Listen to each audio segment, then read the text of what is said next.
Hi, I'm Matt Meyers with Meyers Company. We're a laser manufacturer out of Seattle, Washington that focuses on the law enforcement and defense market space.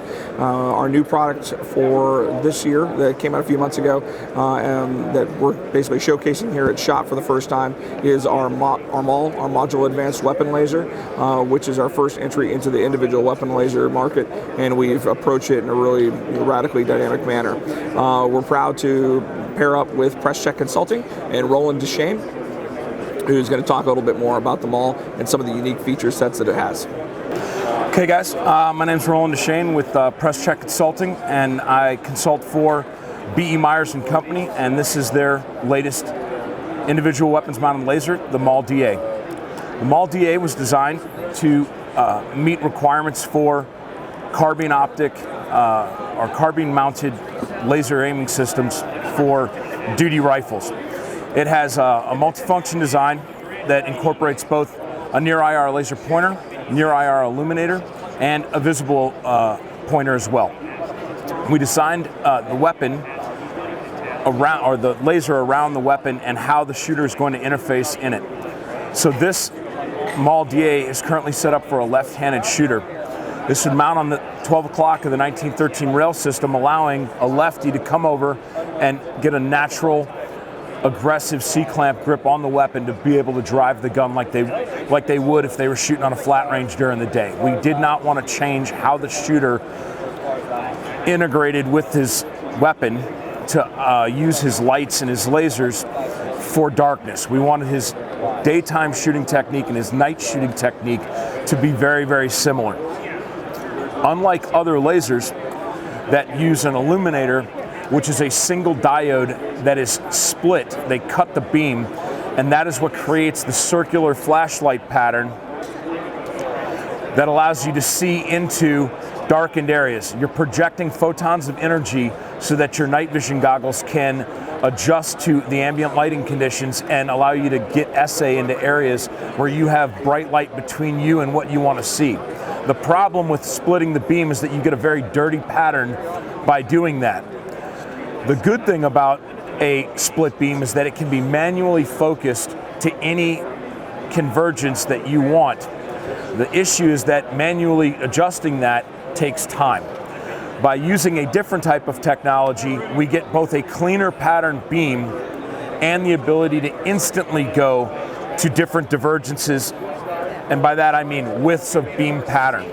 So from a tactical application, using the switching system on the MAWL, I could have a very tight cone of IR energy. Let's say I'm making an approach to a target in an urban environment, either to serve a warrant or to conduct a raid in a DoD type of application.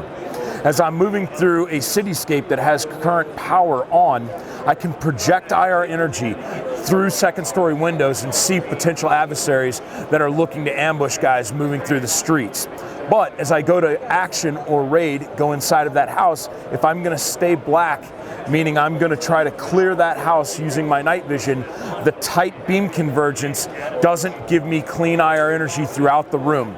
So by using the adjustment switches on the MAWL, I can instantly go to a wider flood pattern as I cross the fatal funnel threshold and go into the structure, and now get 60-degree wide field of view, clean IR light throughout the entire room to allow me to target discriminate and make surgical precision shots using this system. The MAWL is completely ambidextrous, and it's a three-piece design. By removing the battery cap, I can separate the turbo head from the central portion of the unit. By reversing them and placing the turbo head where the battery cap was, and vice versa, I have now changed this MAWL from a left-handed weapon to a right-handed weapon employment model. So every MAWL can be used by either a lefty or a righty based upon their proclivities. There are two buttons here, the A button and the B button, and in each of the three modes, low, medium, and then with the lockout button, the high, you get these various patterns, A, B, A, B, A, B. So I can instantly go from tight flood and laser pointer to just laser pointer in the event that I don't need the IR flood at that moment. Just by switching my thumb, instantly I can cut that flood off and use just the spot. To turn on or power the system, we have a rotating head here. In the off position, it's flush so that I can feel that with gloves on. That shows that I'm off. When I turn it, one click, it goes into the visible mode. Indicator lights here will show me that I am powered. This system doesn't have a battery in it right now, but this will glow amber, showing me that it's in standby mode, and when I actually fire it, it will switch to green, letting me know that there is an emitter coming out. That is a laser safety issue in the event that you are messing around with your rifle or whatever, you don't have nods on. It prevents negligent discharge of the laser that could potentially cause eye damage. Continuing to rotate around, now I'm in my IR function. You'll see that there's a detent notch here. I can feel that with my gloves. That lets me know that I'm in IR mode. Again, standby lights, very, very low, very, very dim, will come on there, letting me know that the system is hot. In the event that this entire on-off knob on the front was smashed as a result of an impact, maybe falling out of a helicopter, a bad landing on a fast rope, whatever. If all of this breaks off, the MAWL will realize that it has been damaged and it will automatically turn itself into the IR mode so that if you were conducting a night operation, it would activate and allow you to complete that mission.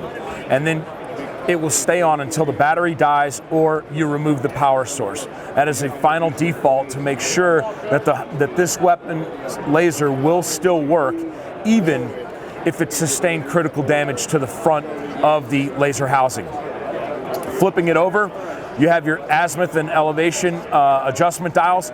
All three, your flood, your IR pointer, and your vis pointer are aligned in the same chassis inside of here. So when you zero your day laser, you're also zeroing your night IR laser, and your night IR laser will always be centered in the middle of your IR flood.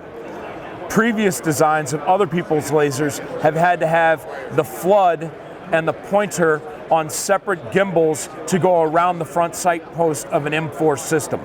Because we offset the entire housing to the side, this allows us to cluster all of our laser emitters in the same chassis. So you zero once and you're done. This is our eye safety feature here. With this cap in this rear well, you have the full spectrum of your Class 3B, Class 3R laser, which is non-eye safe depending on distance and the duration that you hold the laser on a suspect's face. By removing this screw, the laser now knows that it is going into training or in force-on-force mode.